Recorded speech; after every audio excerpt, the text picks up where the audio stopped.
Hello दोस्तों, आज हम आपको बताने जा रहे हैं भारतीय संविधान का भाग एक में संघ और राज्य के क्षेत्रफल के बारे में चर्चा है। यह अनुच्छेद 4 तक है। तो सबसे पहले हम यह जान लेते हैं कि भारतीय संविधान क्या होता है। सभी के लिए बराबर कानून को भारतीय संविधान कहते हैं। इससे यह पता चलता है कि देश और राज्य की शासन व्यवस्था कैसे चलेगी। इसको चलाने के लिए एक किताब लिखा गया है जिसे भारतीय संविधान बुक कहते हैं। इस बुक में 22 लेसन है और 22 लेसन में कुछ टॉपिक लिखे गए हैं जिसे अनुच्छेद कहते हैं। वर्तमान में भारत में 395 अनुच्छेद हैं। तो भाग एक में संघ और राज्य क्षेत्र की चर्चा है। इसमें 4 अनुच्छेद हैं। चलिए तो हम इन आर्टिकल के बारे में जान लेते हैं। आर्टिकल 1 कहता है कि भारत राज्यों का संघ होगा, अर्थात कोई भी राज्य भारत देश से अलग नहीं हो सकता। इसे भी 3 भागों में बांटा गया है: परिसंघ, संघ, संघ।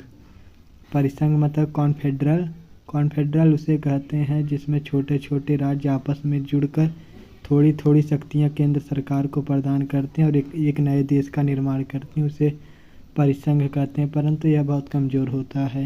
और दूसरा फेडरेशन, इसमें भी राज्य मिलकर एक देश का निर्माण करते हैं। हर राज्य अपने कुछ शक्तियां देश को दे देते हैं। अमेरिका में फेडरेशन चलता है, जबकि भारत में यूनियन। इसमें कोई भी राज्य अलग नहीं हो सकता है। चलिए आर्टिकल 2 में। आर्टिकल 2 यह कहता है कि संसद किसी भी विदेशी राज्य को भारतीय राज्य में मिला सकता है। इसका उदाहरण है सिक्किम।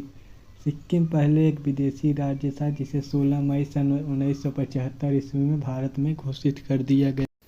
35वें संशोधन में सिक्किम को सहभाज्य राज्य घोषित किया गया और 36वें संशोधन में सिक्किम को पूर्ण रूप से भारतीय राज्य की मान्यता प्राप्त हो गई। सहभाज्य राज्य इसलिए घोषित किया गया ताकि सिक्किम को भारतीय कल्चर के बारे में पता चले। चलिए आर्टिकल 3 में।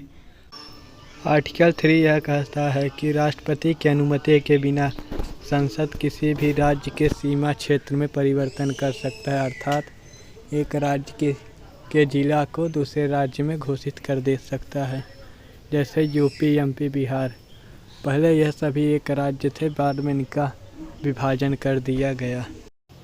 आर्टिकल 4 यह कहता है कि जब संसद आर्टिकल 2 और 3 का प्रयोग करेगी तो उसमें राष्ट्रपति की अनुमति नहीं चाहिए, क्योंकि इसे 368 के बाहर रखा गया है।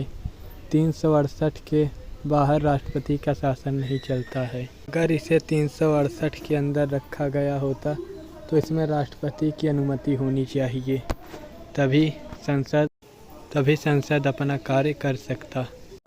केवल एक बात ध्यान रखिए, जब संसद आर्टिकल 2 और 3 का प्रयोग करेगी तो इसमें राष्ट्रपति हस्तक्षेप नहीं करेगा। चलिए हम अपना वीडियो समाप्त करते हैं।